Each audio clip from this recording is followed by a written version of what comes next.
एक शादी और कर लो।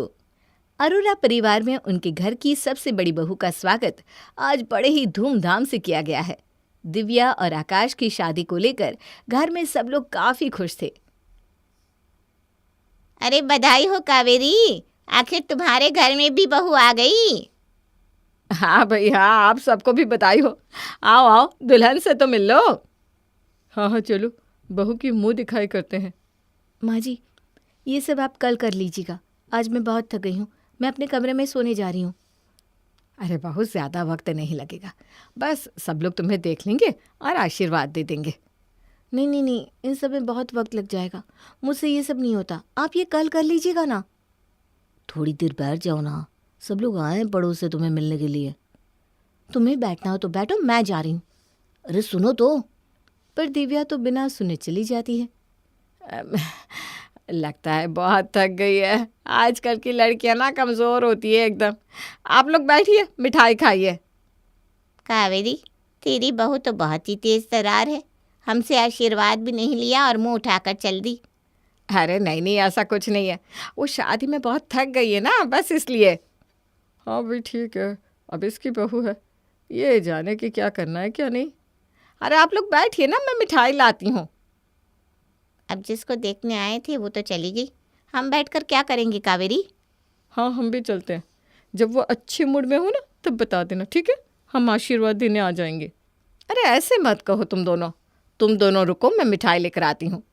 दिव्या के ऐसे चले जाने से आसपास की सभी औरतें बातें बनाने लगी थी और कावेरी को भी शर्मिंदगी महसूस होने लगी। लेकिन कावेरी ने दिव्या से कुछ नहीं कहा। लेकिन दिव्या का ऐसा बर्ताव आकाश को अच्छा नहीं लगा, इसलिए उसने कमरे में जाकर दिव्या से इस बारे में बात की। यहाँ बैठकर भी तुम फ़ोन ही चला रही हो ना, थोड़ी देर वहाँ बैठ जाती तो। देखिए मुझे बहुत थकान हो रही थी, इसलिए मैं चली आई, और वैसे भी मेरी कोई इच्छा नहीं थी उन औरतों के बीच में बैठने की। थोड़ी देर बैठ जाती तो कुछ बिगड़ नहीं जाता, माँ को कितना शर्मिंदा होना पड़ा तुम्हारी वजह से। अरे पता नहीं ये सारे लड़के माँ माँ के गुण क्यों गाते रहते। देखो अब हमारी शादी हो गई है, आपको मेरी खुशी का ख्याल होना ज़रूरी है, समझे आप? मैं जानता हूँ हमारी शादी हो गई है, इसीलिए कह रहा हूँ कि तुम्हें भी बहू के फ़र्ज निभाने चाहिए। देखिए मुझे ना ये सब बिल्कुल पसंद नहीं है कि आप अपनी माँ की वजह से मुझसे लड़े। मैं माँ की वजह से तुमसे नहीं लड़ रहा हूँ, तुम्हारी हरकत ही ऐसी थी आज। अच्छा, मैं ऐसी ही हूँ, ठीक है? और अब मुझे नींद आ रही है, मुझे और कुछ नहीं सुनना। दिव्या ने आकाश की बात को गलत समझते हुए काट दिया। लेकिन ये सिर्फ उस दिन की बात नहीं थी, अब आए दिन दिव्या कुछ न कुछ ऐसा करती जिससे आकाश और उसके बीच कहासुनी हो जाती थी। अरे मैं कहाँ कह रहा हूँ कि तुम मत जाओ अपने दोस्तों से मिलने के लिए, मैं बस इतना कह रहा हूँ कि तुम मुझे बता कर तो जाती। मेरी तुमसे शादी हुई है, इसका मतलब ये नहीं कि मैं तुम्हारी गुलाम हो गई हूँ कि मुझे तुम्हें सब कुछ बता कर चलना पड़ेगा। अरे इसमें गुलामी की बात कहाँ है? हम दोनों पति पत्नी हैं, एक दूसरे से बातें शेयर करना गुलामी कब से हो गई? मैं जानती हूँ तुम्हारी प्रॉब्लम क्या है, मेरे दोस्त लड़के हैं ना, इसलिए तुम्हें दिक्कत हो रही है ना। हम आज के ज़माने में जीते हैं, मेरी भी कई दोस्त लड़कियां हैं, तो मुझे कोई दिक्कत नहीं है, समझी? और ना ही मेरी मानसिकता इतनी छोटी है। मैं तो बस तुमसे इतना कह रहा हूँ कि बता कर जाती तो अच्छा रहता, ऐसे बिना बताए कहीं भी चली जाती हो। मेरी तो ज़िंदगी खराब हो गई है तुमसे शादी करने के बाद। अपने मायके में कहाँ मैं राजकुमारी की तरह रहती थी, और यहाँ तुमने मुझे नौकरानी बना कर रख दिया है। किस हिसाब से तुम खुद को नौकरानी कह रही हो? हाँ, माँ ने आज तक तुमसे कभी ज़्यादा काम नहीं करवाया, उल्टा वो खुद इस उम्र में तुमसे ज़्यादा काम कर लेती है। हाँ, बस सारा दिन माँ माँ के गुण गाते रहो। तुमसे ना बात करना ही बेकार है सच में। अरे तो मत करो ना, किस ने कहा है मुझसे बात करने के लिए? मेरे पास बहुत है बात करने वाले, जो करना है करो। आकाश और दिव्या की शादी में कुछ भी ठीक नहीं था। शायद शादी के पहले दिन से ही उनके बीच में ना तो प्यार पनप पाया था और ना ही कोई लगाव। आकाश ने अपने रिश्ते को बचाने की जब जब कोशिश की, तब तब दिव्या ने उसे दुखी कर दिया, जिससे अब उनके बीच शादी को आगे बढ़ाने की कोई गुंजाइश बाकी नहीं थी। दिव्या, मैंने यहाँ पैसे रखे थे, कहाँ गए? मुझे ज़रूरत थी तो मैंने ले लिए। अरे मुझसे पूछ तो लेती एक बार, वो मेरे नहीं ऑफिस के पैसे थे, मेरे बॉस ने मुझे संभाल कर रखने के लिए दिए थे। हाँ वही मैं सोचूं, तुम जैसे कंगाल के पास इतने पैसे आए कहाँ से? अपनी ज़बान संभाल कर बात किया करो दिव्या, और जितने पैसे लिए वो सब वापस करो जल्दी। वो सब तो खर्च हो गए, नहीं है मेरे पास अब। क्या सारे पैसे खर्च कर दिए? ऐसा तो तुमने क्या लिया है जो सारे पैसे खर्च कर दिए? अब एक एक पैसे का हिसाब दूं क्या तुम्हें? 20,000 रुपये थे यहाँ, 1-2 रुपया नहीं था जो तुमसे हिसाब ना मांगू। बताओ मुझे कहाँ खर्च किए तुमने? पता नहीं मेरे पापा को भी क्या सूझी थी जो उन्होंने मेरी शादी तुम जैसे कंगाल इंसान से करवा दी। मेरी ज़रूरत तो पूरी नहीं कर सकते, आए मुझसे हिसाब मांगने। एक तो तुमने चोरी की है, मेरे पैसे ले लिए और ऊपर से ऐसा बर्ताव कर रही हो मेरे साथ। अगर मुझसे शादी नहीं करनी थी तो पहले ही कह दिया होता, मैं इस तरह रोज रोज दुखी तो ना होता। मैंने पापा के कहने पर तुमसे शादी की है, वरना तुम जैसे इंसान को तो मैं घास भी ना डालूं। हाँ देखो अब ना तुम हद से ज्यादा आगे बढ़ रही हो। पहले तो तुम मुझे वो पैसे दो, मेरे बॉस को देने हैं मुझे पैसे। अरे नहीं है मेरे पास पैसे, मेरे दोस्त को जरूरत थी तो मैंने दे दिए उसे। ऐसा कौन सा है तुम्हारा दोस्त जिसे तुम इतने पैसे देती रहती हो? तुम्हें क्या मतलब है उससे? तुम जैसे इंसान के साथ मुझे रहना ही नहीं है। तुम्हें क्या मेरे साथ नहीं रहना? अब मुझे तुम्हारे साथ नहीं रहना, बस मुझे तलाक चाहिए तुमसे। हाँ तो ले लो, मुझे कोई फर्क नहीं पड़ता, जा रही हूँ मैं। चली जाओ, जहाँ जाना है जाओ, और फिर कभी अपनी शक्ल मत दिखाना जिंदगी में मुझे। तुमने जितना मुझे दुख दिया है ना, शायद ही मैं कभी इस चीज़ से उभर पाऊंगा। आकाश और दिव्या ने आखिर अपना रिश्ता खत्म कर ही लिया। वैसे भी उस रिश्ते में कभी प्यार और लगाव तो था ही नहीं, इसलिए शादी का होना ना होना एक बराबर ही था। लेकिन इस चीज़ ने आकाश के मन पर बहुत गहरा असर डाला, जिस वजह से अब वो दूसरी बार किसी भी रिश्ते में बंधने के लिए तैयार ही नहीं था। आकाश, ऐसे कैसे चलेगा बेटा? तेरी शादी को टूटे 1 साल से ऊपर हो गया है। कितने रिश्ते आए तेरे लिए, तू मानता क्यों नहीं? माँ मैं उस चीज़ से अभी तक उभर ही नहीं पाया हूँ, और क्या उम्मीद है कि मेरी दूसरी शादी में मुझे दुख नहीं मिलेगा? बेटा, जीवन में दुख सुख तो आते ही रहते हैं, इसका मतलब ये तो नहीं ना कि हम उम्मीद लगाना ही छोड़ दें। मैं मानती हूँ कि तेरी पहली शादी में तुझे कोई भी सुख नहीं मिला, लेकिन उम्मीद तो नहीं छोड़ सकते ना। माँ मुझे नहीं लगता कि मैं एक और शादी के लिए अभी तैयार हूँ। आकाश, अब मेरी भी उम्र हो गई है, मेरी तबीयत भी खराब रहती है, अब मुझसे ये घर नहीं संभलता बेटा। एक बार तेरा घर बस जाए तो मैं भी निश्चिंत हो जाऊंगी। माँ मैं आपकी चिंता को समझता हूँ, लेकिन अब मना मत कर बेटा, तेरे लिए एक बहुत अच्छा रिश्ता आया है। लड़की की सगाई टूटी हुई है, लेकिन लड़की बहुत अच्छी है। तेरी गांव वाली मौसी ने रिश्ता भेजा है, तो कहे तो मैं बात को आगे बढ़ाऊं? ठीक है माँ, आपको जैसा अच्छा लगे। ठीक है, तो मैं आज ही तेरे रिश्ते की बात को आगे बढ़ाती हूँ। आकाश ने अपनी माँ की चिंता को देखते हुए दूसरी शादी करने के लिए हामी भर दी, लेकिन वो अभी तक मन से इस रिश्ते के लिए राजी नहीं था। माँ शादी से पहले मैं एक बार लड़के से मिलना चाहता हूँ। हाँ हाँ, क्यों नहीं, मैं आज ही मौसी से कहती हूँ कि तुम दोनों की मुलाकात करवाए। ठीक है माँ।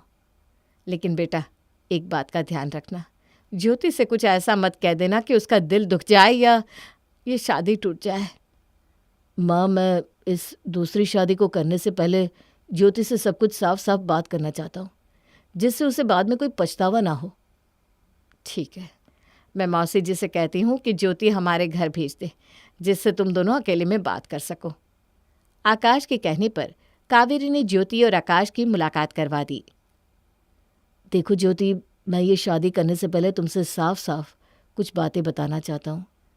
तुम उसके बाद ही फैसला करना कि तुम्हें ये रिश्ता निभाना है या नहीं। जी कहिए। मेरी पहली शादी में बहुत दिक्कतें थी, इसीलिए मैं आज तक उस शादी के ज़ख्मों को भूल नहीं पाया हूँ। हो सकता है शादी के बाद भी मुझे इस शादी को निभाने में वक्त लग जाए। मैं समझ सकती हूँ आपकी बात को, मेरी भी सगाई टूट चुकी है। सगाई टूटने और शादी टूटने में फ़र्क होता है। अगर तुम ये शादी अपने माता पिता के दबाव में कर रही हो तो मत करो प्लीज़। मैं ये रिश्ता किसी के दबाव में नहीं कर रही हूँ, मैं अपनी मर्ज़ी से आपसे शादी के लिए तैयार हुई हूँ। तो ठीक है, आप चिंता मत कीजिए, मैं आप पर कोई दबाव नहीं डालूंगी। शादी के बाद भी आप अपना वक्त ले सकते हैं। आकाश ने ज्योति से बात करने के बाद अपनी दूसरी शादी के लिए हामी भर दी, लेकिन वो कहते हैं ना, दूध का जला छाछ भी फूंक फूंक कर पीता है। बस आकाश के साथ भी वही हो रहा था। अरे बधाई हो कावेरी, आज तो तेरे घर में दूसरी बहू आई है। अरे रे, बहुत बुरा हुआ हमारे आकाश के साथ। उसकी पहली शादी टूट गई। लेकिन चलो, अब जो हुआ सो हुआ। तेरी नई बहू तो आ गई। अब जान के चल यहाँ से। इस बहू को भी ऊपर आराम करने जाना होगा ना। चल चल। आपसे कहा था ना कि इन लोगों को मत बुलाना, अब फिर से ताने मारेंगे आपको।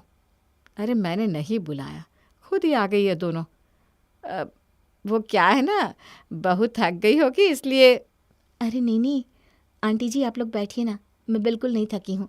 आइए, मुझे अपना आशीर्वाद दीजिए। अरे वाह, हाँ हाँ आते हैं हम। अरे ये तो बहुत सुंदर है कावेरी, है ना? आंटी जी आप बैठिए, मैं आपके लिए शरबत बना कर लाती हूँ। हाँ हाँ बहू जा। कावेरी, तेरी नई बहू तो काफ़ी समझदार है। घर में आए मेहमान का स्वागत कैसे करते हैं खूब जानती है। हाँ सच में, अब मैं निश्चिंत हूँ आकाश को लेकर।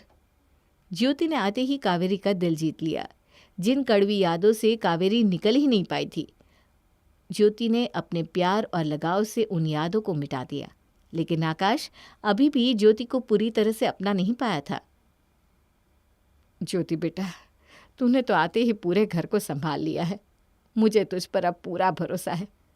लेकिन मैं जानती हूँ कि आकाश अभी भी तुझे अपना नहीं पाया। माँ जी, किसी पर विश्वास करना इतना भी आसान नहीं होता है, और वो भी तब जब आपका विश्वास बार बार टूट चुका हो। लेकिन आप चिंता मत कीजिए, मैं अपने रिश्ते को संभाल लूँगी। ये हुई ना बात। अच्छा माँ जी, मुझे बाज़ार में कुछ काम है, मैं ज़रा होकर आऊँ? हाँ हाँ बेटा जाओ। ठीक है, मैं थोड़ी देर में आती हूँ। ज्योति के जाने के बाद आकाश घर आता है और देखता है कि ज्योति घर में नहीं है। माँ, ज्योति कहीं दिखाई नहीं दे रही। हाँ, उससे कहा कि उसे बाजार में कुछ काम है तो बाजार गई है बेटा। बाजार में? मुझे तो लगता है अपने किसी दोस्त से मिलने गई होगी। हाँ, आपको याद नहीं, दिव्या भी ऐसे ही चली जाती थी और घंटों घर नहीं आती थी। आकाश, ज्योति वैसी नहीं है बेटा। सारी लड़कियां ऐसी होती है माँ।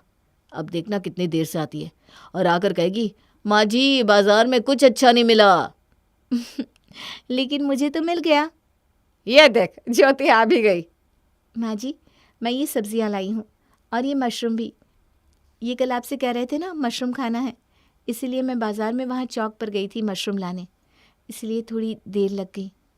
अरे बेटा, तू इतनी दूर गई थी बस ये मशरूम लाने? देखा आकाश, तेरी एक फरमाइश पर वो इतनी दूर पैदल गई थी। अरे कोई बात नहीं, आप हाथ मुँह धो लीजिए, मैं थोड़ी देर में मशरूम बना देती हूँ। आकाश, मैं जानती हूँ तू अब तक अपनी पहली शादी से उभर नहीं पाया, लेकिन ज्योति की कोशिश को नज़रअंदाज मत किया कर बेटा। ज्योति की कोशिश को देखकर अब आकाश के मन में भी ज्योति के लिए कहीं ना कहीं कुछ उम्मीदें जागने लगी थी, लेकिन फिर भी कभी कभी वो उस पर पूरी तरह विश्वास नहीं कर पाता था। अरे यहीं तो रखे थे, कहाँ चले गए? क्या ढूंढ रहे हैं आप? मैंने यहाँ पैसे रखे थे, अब मिल नहीं रहे। हाँ, वो पैसे मैंने लिए थे। अरे तुम्हें पैसे चाहिए थे तो मुझसे मांग लेती, मैं दे देता। पता नहीं तुम लड़कियों को चोरी करने की आदत क्यों है। किसे देने थे पैसे, अपने दोस्त को या किसी और को? पता नहीं क्या किस्मत है मेरी, हर बार मेरे साथ ही ऐसा क्यों होता है। अरे मैंने वो पैसे अलमारी के लॉकर में रखे हैं। यहाँ काम वाली पोछा लगा रही थी ना, तो मैंने संभाल कर लॉकर में रख दिए। ये लीजिए लॉकर की चाबी। आकाश लॉकर खोलता है तो सारे पैसे वहीं पड़े थे। आकाश को खुद पर शर्मिंदगी होती है कि उसने बिना सच जाने ज्योति को इतना सब कह दिया। मुझे चोरी करने की आदत नहीं है, आज के बाद मैं आपकी किसी भी चीज़ को हाथ नहीं लगाऊंगी। सॉरी, मेरा मतलब वो नहीं था। अगर आपको मुझ पर विश्वास नहीं है तो आप अपनी अलमारी को ताला मार कर रख दीजिए। अरे ज्योति, मेरी बात तो सुनो। आकाश की बातों से ज्योति को बहुत बुरा लगा था। उसने पूरे दिन आकाश से बात नहीं की। आकाश को अब अपनी गलती का एहसास हो रहा था, लेकिन वो ज्योति को मना नहीं पा रहा था। माँ, मुझे ताला देना ज़रा। क्यों, क्या करेगा ताले का? मुझे अपनी अलमारी पर लगाना है। ये तो सच में ताला लगा रहे हैं, इन्हें अभी तक मुझ पर विश्वास नहीं है। अरे अलमारी पर ताला क्यों लगा रहा है? मेरी बहुत सारी कीमती चीज़ें पड़ी है उस अलमारी में, आप बस ताला दीजिए मुझे। आकाश अलमारी को ताला लगा कर आता है और चाबी लाकर ज्योति के हाथ में रख देता है। आप ये चाबी मुझे क्यों दे रहे हैं? आज से मेरी हर कीमती चीज़ पे तुम्हारा हक है ज्योति। इस चाबी के साथ मैं तुम्हें अपना विश्वास भी दे रहा हूँ। ये हुई ना बात। और आज तुम खाना मत बनाना। क्यों? आपको मेरे हाथ का खाना अच्छा नहीं लगता? नहीं, आज हम दोनों बाहर खाना खाने जा रहे हैं। आए, तुम दोनों को किसी की नजर ना लगे बच्चों।